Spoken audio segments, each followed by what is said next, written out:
Hi friends, welcome to Kamadhenu Akshayam.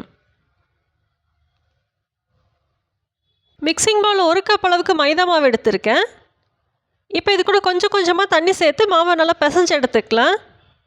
மாவு சாஃப்டான சப்பாத்தி மாவு பதத்துக்கு இருக்கணும். ஒருவேளை மைதா மாவு வேண்டான்னா அதுக்கு பதிலாக கோதுமை மாவு கூட எடுத்துக்கலாம். மாவு நல்லா திரண்டு வந்துருச்சு. இப்போ இது கூட 1 டேபிள் ஸ்பூன் அளவுக்கு எண்ணெய் சேர்த்துட்டு நல்லா பிசைஞ்சிக்கலாம். மாவு இது மாதிரி ஒரு 5 நிமிஷத்துக்கு நல்லா பிசைஞ்சு எடுத்துக்கலாம். அப்போ தான் நல்லா சாஃப்டாக இருக்கும். நல்லா 5 நிமிஷம் போல் பிசைஞ்சிட்டு சின்ன சின்ன பால்ஸை உருட்டி எடுத்துக்கிறேன். எனக்கு இந்த 1 கப்பு மாவுக்கு 7 பால்ஸ் கிடச்சிருக்கு. உருண்டையில் கிராக்ஸ் இருந்தாலும் பரவாயில்ல. இந்தளவுக்கு உருட்டி எடுத்துருக்கேன். மாவு ஊறணுங்கிறதால அவசியம் இல்லை, நம்ம இப்போவே செய்ய ஆரம்பிச்சிடலாம். அடுத்தது ஒரு பாத்திரத்தில் 2 டேபிள் ஸ்பூன் அளவுக்கு மைதா மாவு சேர்த்துருக்கேன். 2 டேபிள் ஸ்பூன் அளவுக்கு எண்ணெயும் சேர்த்துருக்கேன். எண்ணெயை சேர்த்துட்டு நல்லா கலந்து எடுத்துக்கலாம். மாவு பார்த்திங்கன்னா இந்த பதத்துக்கு இருக்கணும். மாவு இந்த அளவுக்கு இருந்துச்சுன்னா சரியாக இருக்கும். இது இருக்கட்டும். இப்போ நம்ம சப்பாத்தி தேய்க்க ஆரம்பிச்சிடலாம். சப்பாத்தி கட்டியில் கொஞ்சமாக மாவு டஸ்ட் பண்ணி வச்சுருக்கேன். ரொம்ப மெலிசாவும் வேண்டாம், ரொம்ப மொத்தமாகவும் வேண்டாம். இந்த அளவுக்கு இருந்துச்சுன்னா சரியாக இருக்கும். இதே மாதிரி எல்லா பால்ஸையும் நல்லா தேய்ச்சி எடுத்துக்கலாம். எல்லா சப்பாத்தியும் தேய்ச்சாச்சு. இப்போ நம்ம கலந்து வச்சுருக்கிற மைதா மிக்ஸை இது மேலே அப்ளை பண்ணிக்கலாம். கொஞ்சமாக 1/2 டேபிள் ஸ்பூன் எடுத்துகிட்டு நம்ம கையாலே நல்லா ஸ்ப்ரெட் பண்ணி விட்டுறலாம்.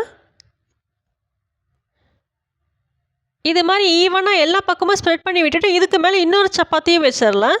இது மாதிரி 1 பை 1 செட் பண்ணிக்கலாம். இது மாதிரி நம்ம பண்ணும்போது ஒன்றோட ஒன்று ஒட்டாது, அதுக்காக தான்.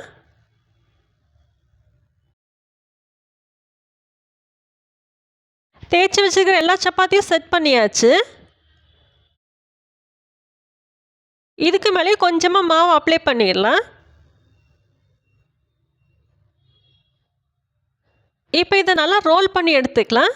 நம்ம கடைசியாக வச்ச சப்பாத்தி மேலேயும் மாவு அப்ளை பண்ணிக்கணும், அப்போ தான் ஒட்டாது.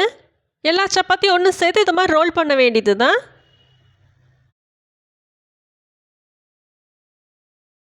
நல்லா ரோல் பண்ணிவிட்டு இது மாதிரி நல்லா ஸ்ப்ரெட் பண்ணி விட்டுக்கோங்க. அப்போ தான் ஈவனாக எல்லா பக்கமே ஒரே சைஸில் இருக்கும்.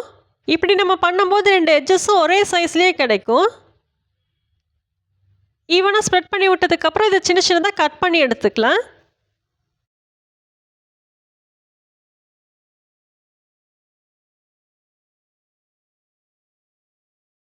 இந்த அளவுக்கு எடுத்துருக்கேன்.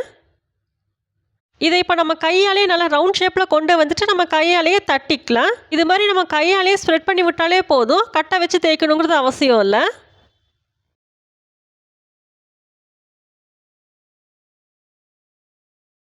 இந்த அளவுக்கு ஸ்ப்ரெட் பண்ணி விட்டுருக்கேன். இதில் இருக்கிற எட்ஜஸ் எல்லாம் நல்லா மடக்கிட்டு ஸ்ப்ரெட் பண்ணி விட்டுக்கோங்க, இல்லைன்னா எண்ணெயில் போடும்போது பிரிய ஆரம்பிச்சிடும். இதை நம்ம கட்டை வச்சு தேய்க்கும் போது எண்ணெயில் போட்டோம்னா லேயர் வராது, அதுக்காக தான் நான் கையிலேயே ஸ்ப்ரெட் பண்ணி விட்டுருக்கேன். இது தெரியலன்னா நீங்கள் கட்டையிலே தேய்ச்சிக்கோங்க. இது மாதிரி இந்த எட்ஜஸ் எல்லாம் நல்லா மடக்கி விட்டுருங்க. எல்லாத்தையுமே இதே மாதிரி செஞ்சு வச்சிடலாம். இப்போ பொரிக்கிறதுக்கு கடாயில் கொஞ்சமாக எண்ணெயை சூடு பண்ணி வச்சுருக்கேன். எண்ணெய் நல்லா சூடானதுக்கப்புறம் ஸ்டவ் கண்டிப்பாக மீடியம் ஃப்ளேமில் தான் இருக்கணும். அப்போ தான் மாவு உள்ள வரைக்கும் நல்லா வெந்து வரும். எண்ணெயில் போட்டுட்டு அப்போவே கரண்டி வச்சு திருப்பக்கூடாது, 2 நிமிஷம் இருக்கட்டும். எண்ணெயில் போட்டுட்டு அப்போவே நம்ம திருப்பும்போது உடைய ஆரம்பிச்சிடும். 2 நிமிஷத்துக்கு அப்புறம் திருப்பினாலே போதும். இதே மாதிரி 2 பக்கமும் திருப்பி விட்டுறலாம், அப்போ தான் ஈவனாக கலர் வரும். இப்போ 2 பக்கமே நல்லா கலர் வர ஆரம்பிச்சிருச்சு, போதும், எடுத்துடலாம்.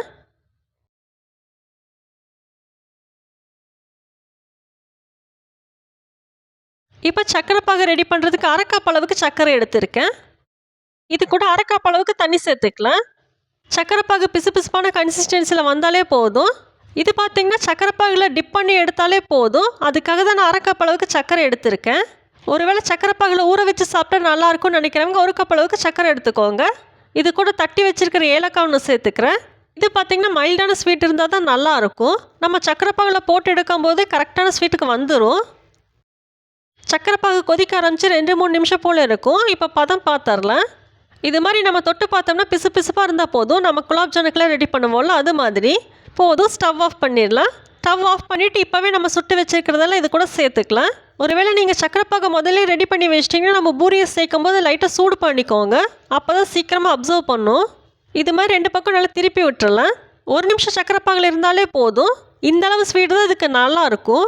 இது மாதிரி 4 பீஸாக போட்டு எல்லாத்தையும் சக்கரை பாகில் டிப் பண்ணி எடுத்து வச்சுக்கலாம். அப்போ நம்மளுக்கு சக்கரை பாகும் எக்ஸ்ட்ராவாக இருக்காது. நல்லா டிப் பண்ணி வச்சுட்டு இது வேற ஒரு பாத்திரத்துக்கு மாற்றி வச்சிடலாம். அவ்வளோதான், நம்ம ஸ்வீட் பூரி சூப்பராக ரெடி ஆயிடுச்சு. உங்களுக்கு இந்த ஃபோட்டோ பார்க்கும்போதே தெரியும் சக்கரை பாகு உள்ள வரைக்கும் நல்லா ஊறி இருக்கு. நீங்களும் இதே மாதிரி செஞ்சு சாப்பிட்டு பாருங்கள். வீடியோ பிடிச்சிருந்தா லைக் பண்ணுங்கள். காமதேனு அக்ஷயத்துக்கு சப்ஸ்கிரைப் பண்ணுங்கள். தேங்க்ஸ் ஃபார் வாட்சிங்.